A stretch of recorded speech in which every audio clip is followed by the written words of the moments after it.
Este video es distinto de lo que se supone que iba a publicar esta semana porque tuve un desperfecto técnico grave y perdí el video 3 de la diferencia completo. Estamos hablando de 50 minutos de grabación aproximada que necesitaba editar y voy a tener que grabarlo de nuevo, así que eso lo voy a hacer durante la semana. Pero voy a aprovechar también de hacer un breve comentario de algo que salió en una conversación con unos colegas, estudiantes. Y es que es muy común que hay gente, digamos, que dice de que tal o cual autor hay que entenderlo o se puede entender solamente bien si lo leemos en su idioma original. Tampoco, digamos, esto se ve un poco reforzado también cuando quienes estamos estudiando y buscamos, digamos, artículos científicos más especializados de tal o cual tema, miramos las citas y todas las citas son obras completas de tanto en tal idioma X. Eh, y por supuesto, para quien no la tenga, que no la entienda, no le sirve de nada. Digamos, nos tenemos que conformar con ver la cita ahí. No hay una, muchas veces no hay una correlación con las traducciones. Digamos, si se cita las obras, por ejemplo, críticas de Hegel, y ponen la sigla en alemán, y ponen el tomo y el número de página, a menos que las tengas, cosa que es bastante complicado acá porque no solamente son caras, sino que son difíciles de hallar, hay que traerlas de allá o que alguien vaya y las traiga, qué sé yo. Además que tienes que conocer el idioma, ¿cierto? A veces uno dice, bueno, ya, la cita es esto, ya, no sé, la busca.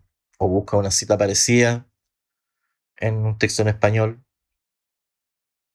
pero nosotros no tenemos por qué atormentarnos con eso, porque el trabajo de traducción que se ha hecho, digamos, en los últimos, no sé, 15, 20 años, quizá más, incluso, es un trabajo de traducción excelente que nos permite leer al autor en sus términos ya en español. Algo de esto, creo que había hecho un comentario o algo de esto en ese video de apéndice de la introducción, pero quería expandirlo un poquito, aprovechando de que, bueno, estoy todavía reparando este tema para poder grabar los videos de la diferencia, y en que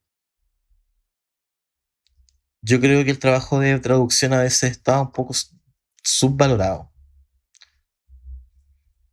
No basta simplemente con conocer el idioma, no basta con saber de filosofía, sino que se necesita también conocer la profundidad del autor, la obra misma, al autor en sí. Y es un tremendo trabajo ya de preparación del profesional que lo hace y que en términos generales, digamos, buscan entregar un producto que permita leer al autor en nuestro idioma. Estamos hablando, por ejemplo, de traducción en español. Hay traducciones que son virtualmente incuestionables, hay gente que no se hace ningún problema o incluso las encuentran realmente excelentes. Digamos, por ejemplo, la de Mario Caimí de la crítica de la razón pura. El mismo Mario Caimí sacó una por Coligüe sacó una de la ética de Spinoza con un tremendo comentario, que el comentario es tan largo como el libro. O las traducciones, si hablamos, por ejemplo, de Hegel, eh, las traducciones de Leiva, bueno, de Wenceslao Rose, de Gómez Ramos, incluso la de Jorge Aurelio Díaz, son todas excelentes ediciones. No necesitamos el alemán para entender a Hegel. Podemos leer estas obras y podemos entenderlo de ahí. Por supuesto, los profesionales de esto eh, tienen la posibilidad y el deber, hasta cierto punto, de llevarse a la fuente original, lo que es precisamente igual es ideal, fantástico. Pueden agarrar una edición crítica de Hegel, leerla de punta a cabo como si nada, maravilloso. Pero los que somos estudiantes, claramente no lo vamos a hacer o no lo podemos hacer, a menos que ya alguno por iniciativa, por circunstancias de la vida o lo que sea, ya conozca alemán. Ya le queda entonces la tarea de entender la filosofía de Hegel, que ya de por sí es un trabajo bastante importante y difícil. Entonces, lo que quería decir era que las traducciones hay que valorarlas porque es un trabajo enorme, es un trabajo complicado y es un trabajo valioso. Si no fuera por las traducciones, eh, miles o millones no podrían estudiar o leer. Y esto no solamente con la filosofía, sino que con la literatura también pasa, de que el trabajo de traducción es lo que universaliza el conocimiento, en muchos sentidos. Y por eso es que no es malo recurrir a las fuentes en español. Nosotros que somos estudiantes, bueno, no solamente no tenemos alternativa, pero eh, aún así el trabajo es muy bueno. La, en general, digamos, hay traducciones, por supuesto, con cosas cuestionables, qué sé yo. Pero las traducciones que están saliendo en los últimos años, que donde la academia misma se ha especializado un montón, hay gente que es muy especialista, sabe muchísimo de muchísimos autores, pero en general se especializan por un periodo, se especializan en tal o cual autor, y ya uno los puede leer con cierta confianza. Además, ellos mismos ponen como sus elecciones, por qué esto y por qué esto otro, dan un montón de citas, hacen un montón de notas con respecto a ciertos términos. Hay autores que tienen incluso el buen gusto, como Leiva, por ejemplo, de poner los términos en el idioma original al costado, en todos los términos y frases que son importantes. Así que, fantástico. O sea, eso yo lo valoro un montón. Jamás hubiese podido estudiar o se me hubiese... Capaz que ni siquiera se me hubiese ocurrido interesarme por la filosofía si no fuera porque hay traducciones y es algo que hay que valorar. ¿Ya? Así que muy, muy bien todo para la gente que es súper especialista y que efectivamente leen las obras críticas y trabajan con eso, maravilloso. ¿Ya? Y para los snobs, que son esta gente que en realidad no estudia mucho, que no sabe tanto y quiere usar una especie de argumento de autoridad en decir, bueno, ¿sabes qué? Si no leíste a tal tipo en el idioma original, no lo entendiste. Bueno, para ellos que sepan que están equivocados. ¿Ya? Eso no es así, nunca ha sido así. Y hoy en día, muchísimo menos. Hoy en día podemos leer obras de lo que quieran. Hay traducciones excelentes en virtualmente casi todos los casos. Y los que no, bueno, si están en todo el problema, bueno, hay que ponerse a estudiar. Y nosotros, que estamos estudiando Hegel, eventualmente lo vamos a hacer. Por eso es que dentro de los videos que he estado preparando, que he estado haciendo, he querido incluir terminología en el idioma original, digamos, en alemán. Los términos clave los he tratado de mencionar para que estén ahí, digamos, flotando, que los tengamos en cuenta porque hay ciertas diferencias que son importantes, algunas cosas ya las conversamos de esto. Y es bueno también tener estos términos, digamos, frescos o tener, conocerlos, porque si, por ejemplo, vamos a leer un artículo científico de X filósofo que comenta algún aspecto del otro, muchas veces, como son gente especialista y ellos asumen que sus lectores en gran parte son tan especialistas como ellos, entonces muchas veces pasa de que hay términos que los colocan tal cual. Si los colocan en el idioma original y listo. Subentienden que el lector sabe a qué se refieren. ¿Ya? Y a veces eso no es así. Pero ellos también escriben para otro público, digamos. Cuando uno ve revistas como muy especializadas y vemos la terminología y el tipo de escritura que tienen, claramente están conversando para sus pares, no están conversando para estudiantes o gente que quiere interesarse en esto. Para eso, no sé, a algunos le escuché decir, bueno, pero léete el mundo de Sofía, qué sé yo. ¿Ya? No te leas, no sé, el X paper publicado en tal revista indexada, bla, bla, bla. Pero de todas maneras, nosotros como para hacer un cierto puente en eso, es que vamos a ir explicitando términos, ¿ya? En los idiomas originales, en este caso alemán, porque nos estamos enfocando en la filosofía alemana. Y eso también puede tener el buen, digamos, efecto de que nos interese aprender mejor el idioma, o que lo encontremos útil, digamos que, como dije antes, si se quieren dedicar a esto profesionalmente, lo van a tener que hacer, pero eso no impide de que puedan hacerlo desde ya.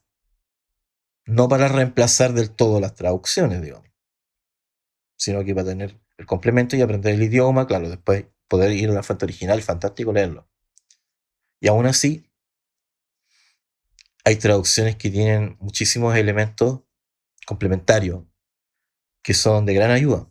Notas, digamos, comentarios del traductor y cosas de ese tipo que son muy valiosos para comprender la obra entera, que a veces no están presentes en las ediciones originales, incluso en las ediciones críticas. No sé, por ejemplo, se me viene a la mente la traducción de la ciencia de la lógica de la Barrière en francés. Hay un montón de notas que hace la Barrière ahí que son extremadamente útiles y muy precisas para entender el texto. Y eso no está, por ejemplo, en la edición en español, no está en la edición crítica original, sino que son notas de la Barrière, son comentarios de él como filósofo que está diciendo, mira, sé que esto es así, esa. Y son comentarios que realmente serían, o sea, son, de hecho, extremadamente útiles. Y así en otros casos hay filósofos que también hacen algunas notas margen o hacen otro tipo de cosas que en las ediciones críticas no están. Y por supuesto para los especialistas les da lo mismo porque lo saben, pero nosotros no. Eso, yo quería hacer un poco de, hacer una rant, si se quiere llamar así, un poco de eso, que de repente en ciertos círculos se escucha mucho snobismo de gente que dice, no, pero bueno, es que tenéis que estudiarlo o leerlo en el idioma original, bla, bla, bla. Por suerte la comunidad académica no es tan así, aunque son un poco así en la práctica en el sentido de recurrir a la fuente original, lo que es fantástico. Pero existe un cierto abismo innegable entre la academia especializada y el, digamos, proyecto de estudiante. Hay un cierto abismo bastante importante. Y ese abismo lo cubren los traductores, a quienes no tenemos más que agradecerles. Así que dentro de la semana voy a estar grabando el video siguiente, donde voy a exponer la filosofía de Fichte en cuanto tal. No, no voy a seguir exactamente el mismo plan que está en el texto de la diferencia, que es la exposición de Hegel, porque más que exposición es casi una crítica constante. Lo expone para criticarlo, digamos. Y creo que, así como lo hicimos con Kant, yo creo que es muy importante entender la base del pensamiento fichteano en su mérito. Y luego, cuando veamos las descargas de Hegel, nosotros podamos decir, bueno, qué tan justo fue o no con Fichte, o con el que sea, con Schelling, con los que vengan después. La fenomenología está llena de alusiones, no de citas, de alusiones a ideas, a ciertos filósofos. Y de repente estas alusiones, no es que sean mala leche, pero tienden a reducir un poco el argumento de los demás para echarse agua para el molino propio, digamos. O sea, cada filósofo va y dice, bueno, este tipo piensa esto, bla, bla, bla. Reducen un poco su pensamiento a un concepto más o menos delimitado, con ciertas características que ven o quieren hacer ver como débiles, y después ellos van y dicen, bueno, pero mira, estos tipos piensan esto y están equivocados, o son parciales, qué sé yo, y no, esto es lo que yo quiero decir y que supera lo que dicen los otros. ¿Ya? Es bastante común, digamos, en términos académicos, que pase eso. De repente nos hacemos estas ideas que los mismos manuales de la historia de la filosofía hacen, digamos, estas reducciones a ciertos patrones de pensamiento cuando uno va a los textos directamente de estos autores no se da cuenta que no era tan así. no sé, por ejemplo, este caso de el empirismo y el racionalismo, ¿ya? Kant los pone de una manera y otra, dice, bueno, estos tipos son así, estos tipos son así, pero cuando uno empieza a estudiar a Leibniz, empieza a estudiar a Spinoza, a Pascal, empieza a estudiar a Locke, empieza a estudiar a Berkeley, se da cuenta de que tan así no es, digamos. Hay matices, en esos pensadores hay bastantes más matices. También hay muchos otros pensadores que se dejan afuera, se mencionan uno que otro, y hay otros que están ahí en la discusión, que también aportan cosas, y simplemente se les ignora. Esas son precisiones de las que nosotros no podemos hacernos cargo acá, o quizá lo hagamos como una especie de como algo paralelo. Nosotros sí nos vamos a hacer cargo de presentar lo que estamos viendo de filosofía alemana de una manera más neutral, digamos. O sea, por mucho que el canal esté orientado hacia Hegel, eso no significa que nosotros tengamos que creerle absolutamente todo. Digamos, también lo vamos a criticar cuando corresponda. Así que eso, en la semana grabo lo que me falta. Espero solucionar este problema técnico pronto. Este es un video provisorio medio de prueba, pero también quería decir algunas cosas que están fuera del plan, digamos. Y si este video queda bien, podré empezar a grabar en 1 o 2 días más. Y si no queda bien, voy a tener que ver cómo solucionar el problema. Así que, sin alargarme más, porque ya llevo un rato, esto se supone que iba a ser más corto, pero no lo fue. Lamento expandirme más de la cuenta. Así que, para que terminemos la semana con algo, lo dejo hasta acá y nos vemos pronto.